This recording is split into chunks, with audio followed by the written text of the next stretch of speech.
I was walking in the lab late one night when my eyes beheld an eerie sight. For my monster began to rise, and suddenly, to all my surprise, he did the mash. He did the monster mash. The monster mash. It was a graveyard smash. He did the mash. It caught on in a flash. He did the mash. The monster mash. Happy Halloween, welcome to BOO-ROKE Canon for 3 more on-theme facts. I went as 12 last Halloween, so it only makes sense to stay on theme, as I have come this year as Matt Smith's forehead, apparently.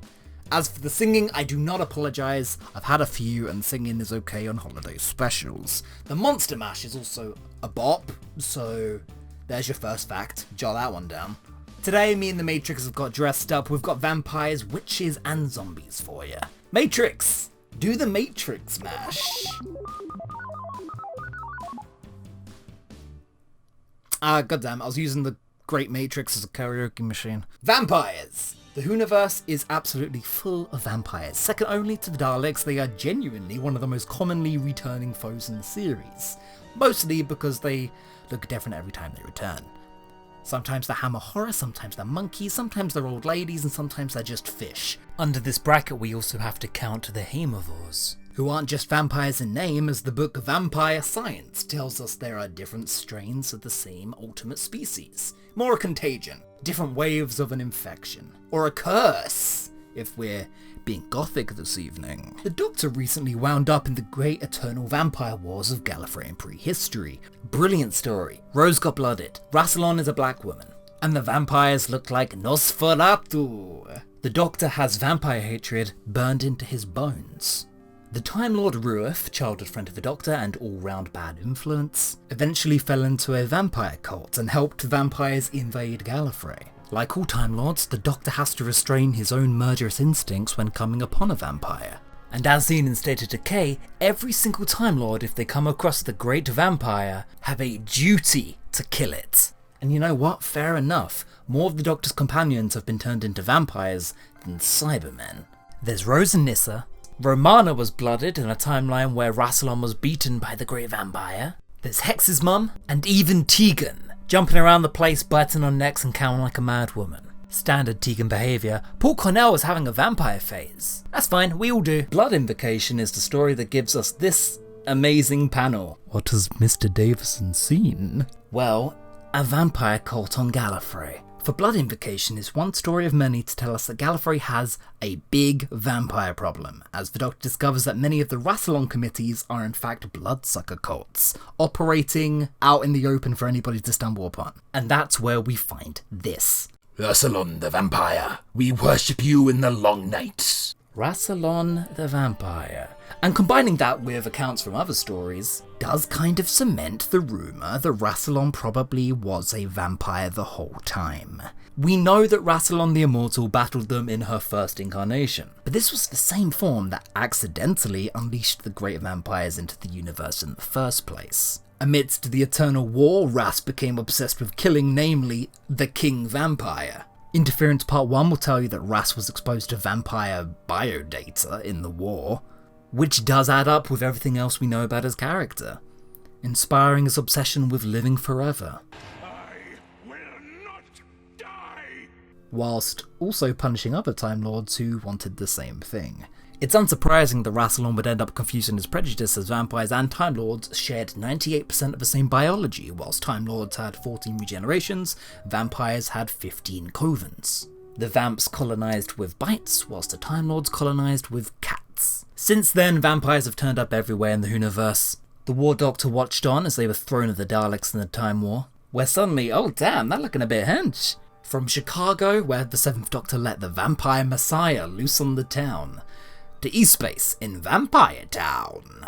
NASA, of all people, conducted vampire experiments on necrobiologicals, and the Forge was of course originally established to create a World War I vampire super soldier serum. A sentence that somehow sounds completely normal when listening to the Project trilogy. In context, that's a very serious story. With vampire super soldier serum. Fact number 2. Matrix. Work. Oh man, I'm gonna need to take this into the shop. Witches once ripped off the Doctor's head. From the neck. Blood and guts and all. Let's talk about this. I'm sure there's a simple resolution. Hold his head, sister. Push him to his knees. You don't understand. I came here to warn you of danger. Kill the anti-god. Behold the head of the desecrator. Feast upon the head of the dead one. Jesus Christ. Yeah, but not talk about those witches, not those ones. This is Necromancer. Probably the most graphic and infamous Doctor Who adventure, known as the one where a companion is suggested to be raped. Yeah, I never said all these facts were gonna be fun. Mild trigger warning for just about everything in this segment. Necromancer is the one that threatens Fifth Doctor companions with sexual assault. And yes, it's grim, but it also doesn't really happen. In all honesty, I was a little bit disappointed by Necromancer. When these Wilderness Years stories get mythologized and notorious as a result, my brain doesn't think, ooh, that sounds dodgy, better avoid. My brain thinks, uh-oh, Doctor Who's trying some new ground. And I think most people would regard this as a failed experiment, to put it in the nicest of words. And it's definitely the shocking ending of part 2 to which people are referring. As RMM fights off a mercenary trying to molest her, Peri wakes up naked in a room about to be sacrificed, and the Doctor is separated from his neck by a gaggling horde of witches, and this all happens simultaneously. I know this rubs people the wrong way, but what a cliffhanger. In reality, I think this story and its content has been a little bit over-exaggerated through the years. Peri does find herself butt naked, but with a respectful man who averts his gaze and gives her clothes. Someone not trying to ogle her, for a change. The Doctor wakes up in a weird Neverland cricket-themed afterlife at the 2050 Olympics, because of course he did. And honestly, by my account, RMM seems to fight off her attacker. What is funny and deliriously dark is that the day is saved by sacrificing a cat. RMM's cat in the TARDIS that we spoke about a couple episodes back sacrifices itself, probably possessed by an alien intelligence from a few audios prior, and jumps into the abyss, saving all of our main characters. Not many other stories you can say ends on that note. During production, Peter Davison got writer Austin Atkinson discontinued from Big Finish, presumably for the slightly sleazy treatment of his female regulars, but also for ripping his head off. There's just some things you don't do with Doctor Who. I, for one, absolutely disagree. Nobody tell Peter Davison about the goddamn novels. Oh god, should we dig one of them up? The only opposition are pastoral women. That wasn't fighting, it was fun. It was a pity the general had ordered that the women shouldn't be harmed. But where was the harm in a bit of friendly rape? That'd be doing him a favour. There's some very weird stuff in this era. In Blood and Hope, Peri Brown says the N-word, and even the Doctor's on a roll, being distinctly out of character. Very well, said the Doctor. I'll do what I can, but I promise you this. If Peri's dead when I return, or if she doesn't recover afterwards, I'll kill you both. Right, Peter. Why should I give her priority when there are so many demands on me? Because I'll wring your neck if you don't, you conceited little swine. Doctor, calm down! Leaning forward, the Doctor fastened his teeth into the creature's neck, jaw muscles bulging as he clamped down hard. Well, can't blame him. She's a hot little piece right enough. Maybe he'll pass her around when he's done with her. He does that sometimes. Excuse me, Doctor Who? Imagine hot little piece, said in Peter Davison's voice. Anyway, I feel dirty. I don't want to touch this anymore. Necromancer is a fine story compared to some of those books. Judge it on its own merits, make up your own mind. It's a story about traumatic things happening. That doesn't mean it's tasteless. And fact number 3. Birth of a Renegade. Cybermen count as zombies, right? This story has a bizarre amount of similarities to the Timeless Children. I would call it a beta Timeless Children. Oh yeah, Chris Chibnall didn't just rip off Andrew Cartmel and Supremacy of the Cybermen, but specifically a Radio Times 1983 short story. This is my theory anyway. Birth of the Renegade is an origin, At first, the core mystery suggests a master revelation, but really, the Renegade is referring to the Doctor. As back in their student days, the master incited a bunch of student riots attempting to assassinate the president. 1 is a movement, 2 is a hobby.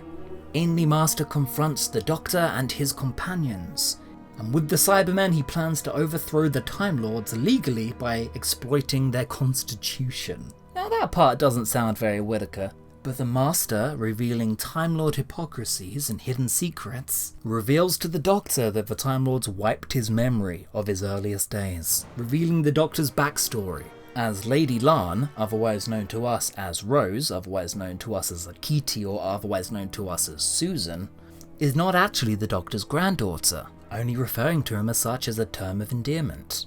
You know when people say we shouldn't have a definitive Doctor Who origin story, there shouldn't be any one reason, we shouldn't ever see him leave Gallifrey or learn why? Well, it's because of weird 1980s oddities like this. Susan isn't related to the Doctor because she's a descendant of Rassellons.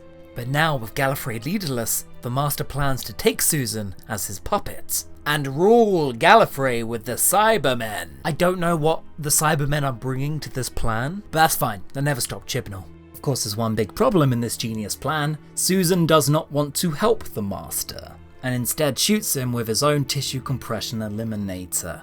Not your best plan, Ainley. The Doctor, Susan, Tegan and Turlough return to the TARDIS, chased by Cybermen who clearly have no clue what is going on and did not factor into this plan one bit, where they return Susan home. The Master reacts by being consumed by hatred and allowing the TARDIS to collapse around him. So he didn't take that very well. Goodbye, Doctor. I will now spontaneously combust. You heard it here first, the Doctor and the Master both left Gallifrey over student riots, and the Time Lords wiped his memory for it. And that's the ending of BOO-ROKE canon. And Broke canon, for now. I'll be back. Yes, I will be back. But until then, there must be no canon contrivances. No contradictions or mistakes. Just go forward in all your beliefs and subscribe to my Ko-fi page. Happy Halloween!